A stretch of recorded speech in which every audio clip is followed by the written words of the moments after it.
Fala pessoal, eu sou a Haneli Vitória e vim falar sobre identificação. A identificação é a primeira parte do exame clínico, onde serão coletados dados do animal e do tutor. Do tutor são dados pessoais e do animal são necessários dados como raça do animal, espécie, se ele é canino, felino, sexo do animal, a idade, o peso e para ruminantes, brincomarcação. E se o animal convive também com outro animal, que chamamos de contactante. Essas informações são importantes tanto para a ficha, na hora da consulta, quanto para o diagnóstico. Aproveitando que eu falei um pouquinho sobre identificação e citei um pouquinho sobre fichas, vou falar sobre prontuário. Os prontuários, eles são chamados também de registro técnico.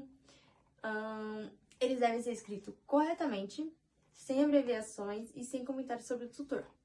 Nele deve conter todo o processo que ocorreu na consulta, ou seja, todo o processo dado pelo médico veterinário, desde exames, pedidos, tratamento, queixas dadas pelo tutor, sinais clínicos do animal.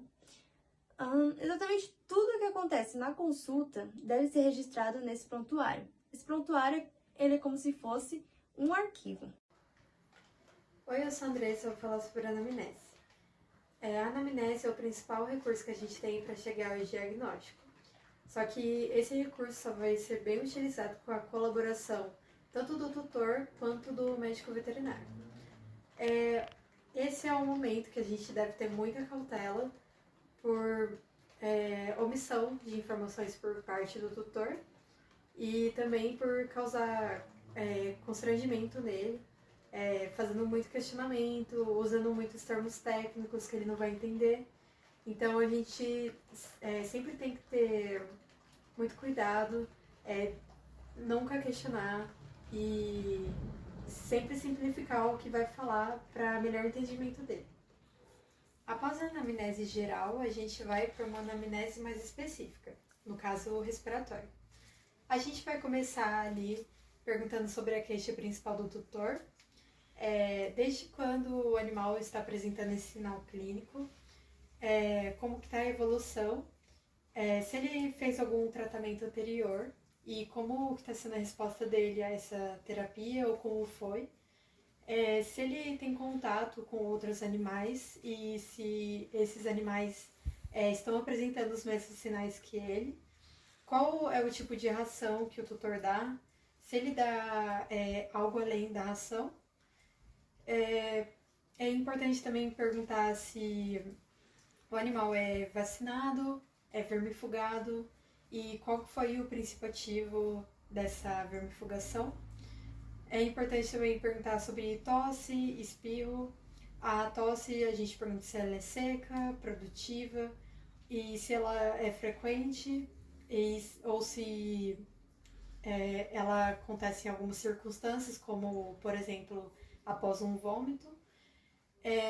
Perguntar também se o animal teve algum tipo de trauma, como um atropelamento, se ele participou de briga, sofreu uma mordida de um outro cachorro, se ele sofreu uma queda. E sempre muito importante perguntar se o animal come, por exemplo, beiradas de imóveis, se ele come aquela meia que o doutor deixou solta, come papel, qualquer tipo de corpo estranho, porque esse é um dos principais casos que a gente vê na clínica, no caso respiratório. Olá! Hoje iremos demonstrar o exame semiológico em cães, onde iremos analisar as mucosas, as funções vitais e os linfonodos. A mucosa dos cães podem ser avaliadas por inspeção da mucosa oral e da mucosa ocular. As mucosas podem ser encontradas róseas, anêmicas, cianóticas ou ictéricas, podendo nos trazer informações sobre a saúde do animal. Através da mucosa, também pode ser realizado o teste do TPC, que é o tempo de preenchimento capilar, que nos informa como se encontra a circulação do animal. As funções vitais são avaliadas através da frequência cardíaca, da frequência respiratória e da temperatura do animal. Para verificarmos a frequência cardíaca, iremos realizar a auscultação indireta com o auxílio de um estetoscópio. que deverá ser colocado do lado esquerdo do animal, na região do olecrano, que fica abaixo do cotovelo. A frequência cardíaca é representada em batimentos por minuto e é considerada normal de 70 a 130 batimentos por minuto, variando de acordo com o porte do animal. Para verificarmos a frequência respiratória, podemos observar por inspeção direta os movimentos respiratórios na região do gradil costal do animal. A frequência respiratória e a saúde pulmonar também podem ser examinadas com auscultação indireta, ao colocarmos o estetoscópio na região pulmonar. A frequência respiratória é representada por movimentos respiratórios por minuto, sendo o normal de 10 a 40. A temperatura é realizada através de inspeção indireta, onde será introduzido o termômetro no ânus do animal, lateralizando para encostar o termômetro na mucosa. A temperatura normal do animal é de 37,5 a 39,2 graus. Os cães possuem 5 linfonodos que serão examinados através da palpação. São eles o mandibular, o cervical superficial, o axilar,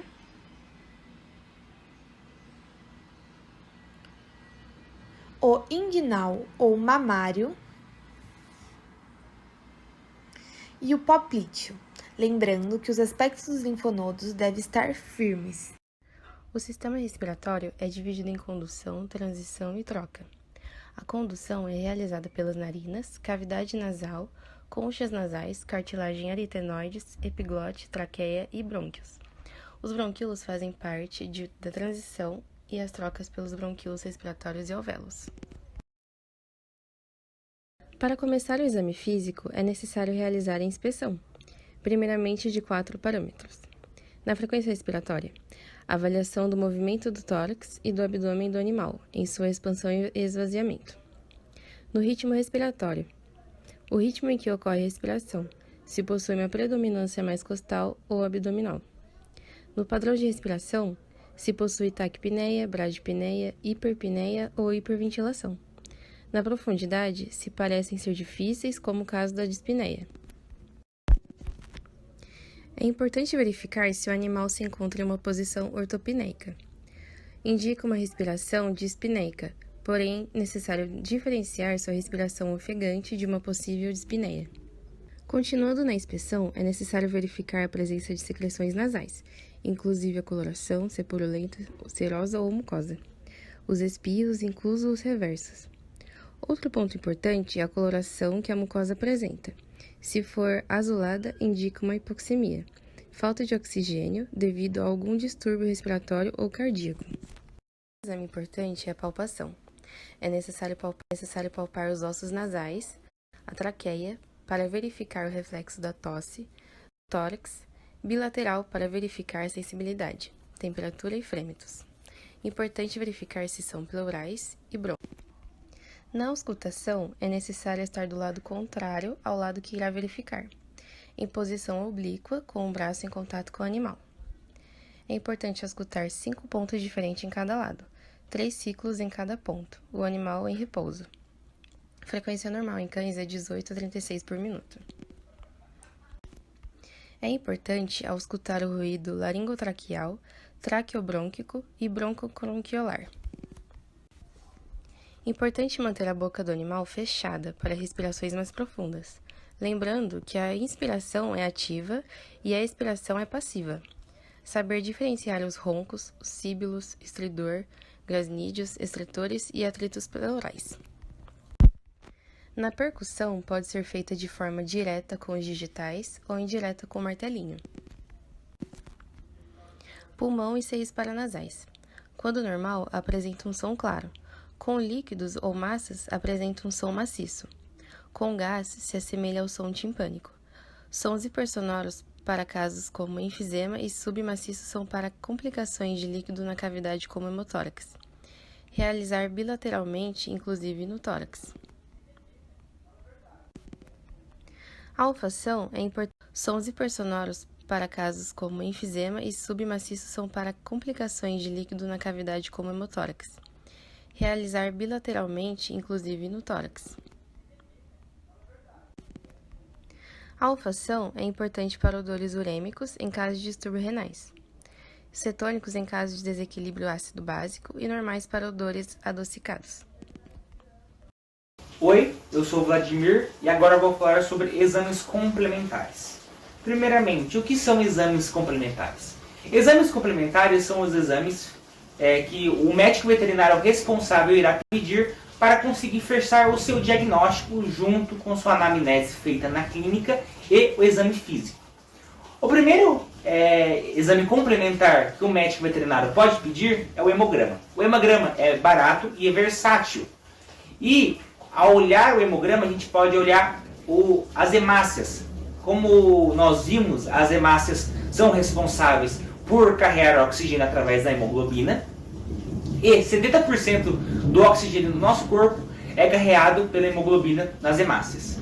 Então, quando, por exemplo, o animal não consegue respirar direito por alguma anomalia, o corpo vai entender, vai mandar um feedback negativo a produzir mais hemácias e vai ocorrer uma policitemia, que é aumento de produção de hemácias, para conseguir carregar mais oxigênio. Só que não tem oxigênio no corpo mas o corpo entende que não é por isso, e que tem que produzir mais hemácia para conseguir carregar. O médico veterinário responsável também pode pedir um histopatológico e uma imunohistoquímica de alguma parte do trato respiratório. Ele também pode pedir uma citologia, por exemplo, da traqueia, onde vai coletar amostras de alterações celulares nessa região, e a hemogasometria. A hemogasometria é um exame invasivo que consiste em analisar as concentrações de oxigênio e também de alterações ácido-básico em organismo. Nós podemos analisar também o pH, o percentual de oxigênio, de gás carbono, de bicarbonato e também o excesso de bases. Temos a rinoscopia, que é a avaliação da cavidade nasal através de videoimagem assistida. Temos também a bronquioscopia, que é a avaliação dos brônquios dentro do pulmão, através também de videoimagem assistida ao vivo. É indicado também fazer um copro parasitológico, onde os vermes também fazem ciclo de Loss, que vão até o pulmão, tem um reflexo de tosse e são deglutidos novamente e fazem novamente todo esse ciclo. E também uma espécie chamada Oslerus osleri, que são os vermes pulmonares dos cães, que também estão presentes nos gatos. Podemos também fazer um lavado traqueobrônquio ou traqueobronquioalveolar, que consiste em uma técnica que introduz uma solução estéril, que vai até os brônquios principais e retorna, a gente recebe logo em seguida, para a gente coletar amostra de células, secreções, micro-organismos do trato respiratório posterior. Temos a toraxentese, que podemos introduzir uma agulha entre o 8º e 9º espaço intercostal, e uma agulha de tamanho 12x90, que a gente vai coletar esse líquido para saber como está esse líquido, se é um transsudato modificado, um exsudato. Podemos também pedir uma tomografia do crânio do animal, que podemos ver alterações anatômicas nos meatos, nas conchas nasais e nos seios paranasais. Ultrassom. Ultrassom nós podemos pedir para ver alterações na traqueia, alterações pleurais, alterações subpleurais, atelectasia, necroses, abscessos e também fraturas de costelas que podem estar interferindo na expansão torácica na hora da inspiração, causando dor no animal. Radiografia. O médico veterinário também pode pedir uma radiografia. É um exame muito bom, porém é necessário fazer a sedação do animal. A gente pode analisar o crânio e o tórax. Podemos observar alterações de simetria e alteração de radiobacidade uni ou bilateral. Esse exame também é muito bom porque a gente pode ver regiões determinadas do tórax ou do crânio. Podemos observar corpo estranho, que é um radiopaco na radiografia, abscessos, reações periostais, osteólise focal e também desvios nas vias aéreas superiores, como na traqueia, que a gente também tem o desvio traqueal dorsal por causa de uma cardiomegalia e o complexo traqueal, que é uma diminuição do lumen da traqueia que dificulta na inspiração e expiração do animal. E finalizamos por aqui a explicação da parte clínica mais específica do sistema respiratório, abrangendo melhor os animais de pequeno porte, como os cachorros demonstrados durante o vídeo.